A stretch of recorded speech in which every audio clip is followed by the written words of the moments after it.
Hello, আসসালামু আলাইকুম বন্ধুরা। দেখেন আমি এখানে সালোয়ার কাপড় নিলাম।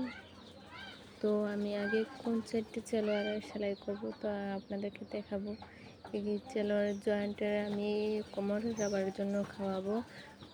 তো এই জয়েন্টটি আমি আগে দিয়ে দিলাম। তারপর দেখেন আমি এই দুই ফাড়া মাঝে যে ফাড়াটা পরে এই ফাড়ার এই জায়গাটি আমি জয়েন্ট দেব। জয়েন্ট দেওয়ার পর আমি কোমরের এই কাপড়টি পরবর্তী দুটো পাটা একসাথে জয়েন্ট দেওয়ার পর আমি পরে এই কোমরের কাপড়টি জয়েন্ট দেব। তো আশা করি আপনারা ভালো আছেন, ভালো থাকেন, সবাই সুস্থ আছেন, সুস্থ থাকেন। আর আমিও ভালো আছি, সুস্থ আছি।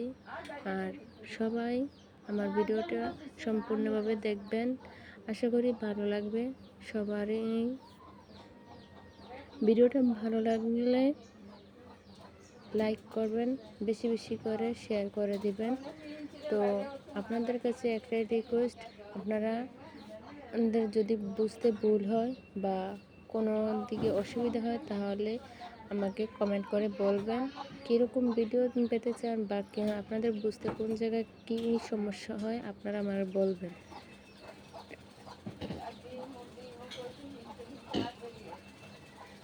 দেখেন আমি কিভাবে জয়েন্টিং দিয়ে সেলাই দিতেছি। আমি এক পার্ট আপনাদেরকে সেলাই করে দেখিয়ে দিতেছি, আরেকটি পার্ট আমি এভাবে সেলাই করব।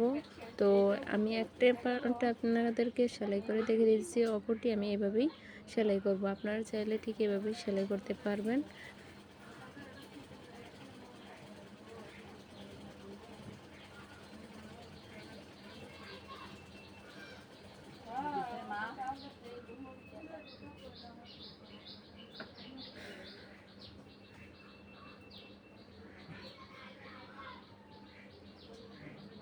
দেখেন আমার সেলাই করা হয়ে গেছে। আমার মাঝ বরাবর জয়েন্ট এক সাইডে আমার সেলাই করা হয়ে গেছে। কত সুন্দর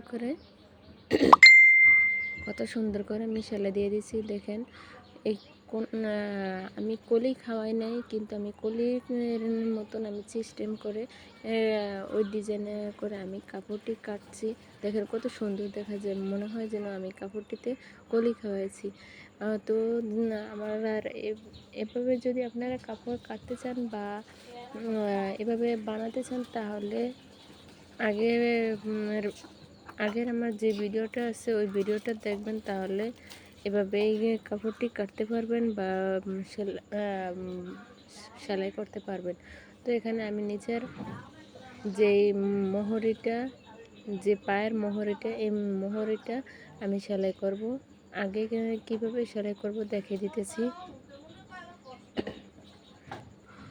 আমি আধা ইঞ্চি করে একটু হালকা করে নখ দিয়ে একটু চেপে চেপে নিচ্ছি, যার কারণ এভাবে যদি নিতে চান তাহলে আপনাদের সেলাই করতে খুবই সুবিধা হবে। আর চ্যাপটা বেশি করতে চান বা চিকনা করতে চান, যে এরকম করতে চান ঠিক ওরকমই করতে পারবেন। আমি আধা ইঞ্চি এরকম করে নখ দিয়ে একটু চেপে চেপে নিতেছি।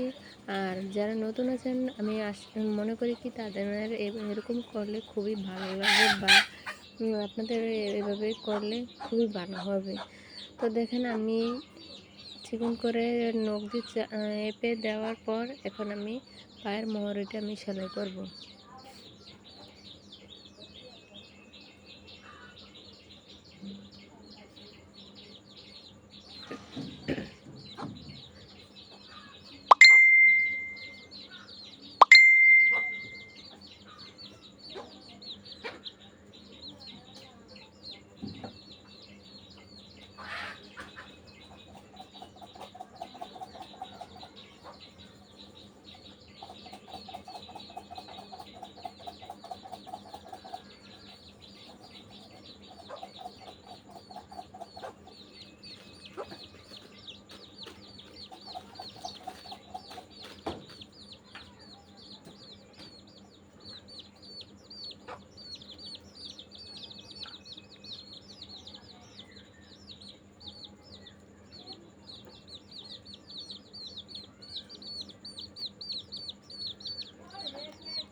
দেখেন আমার পায়ের মোহরটা সেলাই করা হয়ে গেছে। আপনারা চাইলে ঠিক এভাবে সেমভাবে সালোয়ার পায়ের মোহরিটা সেলাই করতে পারেন।